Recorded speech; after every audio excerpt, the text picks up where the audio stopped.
Magsisimula ng hulihin at hatakin ng LTFRB ang mga kolorum at hindi consolidated na mga jeep bukas. Pero ang ilang tsuper hindi raw natatakot at tuloy pa rin sa pamamasada. Nasa frontline ng balitang yan si Gerard de la Peña.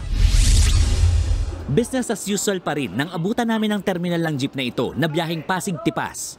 Hindi sila sumali sa industry consolidation kaya wala ng prangkisa ang mga pumapasadang jeep dito. Pero hindi raw sila natatakot kahit mag-uumpisa ng manghuli ng mga kolorum ang LTFRB simula bukas. Ang sabi nga namin, biyahe tayo kasi hindi naman pwedeng tumigil at paano yung pamilya namin kung kami titigil sa paghahanap buhay. May 1 pa nang tinanggalan ng prangkisa ang mga hindi umabot sa consolidation deadline noong April 30. Pero imbes na manghuli, puro show cause order muna ang inisyo ng LTFRB. Ito ay para pagpaliwanagin ng mga operator na hindi sumali sa kooperatiba. Hirit ng LTFRB, sobrang palugit na raw ang kanilang ibinigay.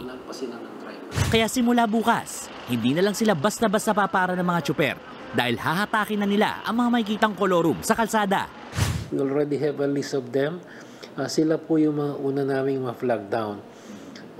Ma-identify naman namin kasi may rota yan, may plate number yan. So, makikita namin kaagad pag malayo pa lang yung jeep, titignan lang namin yung plate number. Kapag nahuli, 1-year suspension ng lisensya ang ipapataw sa driver. Pagmumultahin din ng 50,000 pesos ang operator at i-impound ang mismong jeep. Para hindi mahuli, pinayuhan ng LTFRB ang mga consolidated na jeep na ipaskil sa windshield ang kopya ng first page ng petisyon nila noong sumali sila sa kooperatiba. Yung mga nakikita nating jeepney sa kalsada, ito na rin daw talaga yung inaasahan ng LTFRB matapos ang industry consolidation. Wala raw inaasahang matinding kakulangan sa supply ng mga sasakyan. Pandemya pa lang, marami ng jeepney ang hindi nagrehistro at marami na rin tsuper ang naghanap na ng ibang kabuhayan. At ang mga natira, sila rin yung sumali sa industry consolidation. Para maiwasan ng tensyon, humingi na rin ng tulong ang LTFRB sa PNP. Ito ay para hindi magkagulo kapag nagsimula na silang manghatak ng mga kolorum na jeep bukas.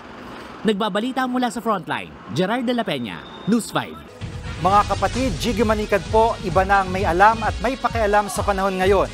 Para sa konkreto, kumpleto at komprehensibong balitaan sa Frontline, mag-follow at mag-subscribe sa social media pages ng News 5.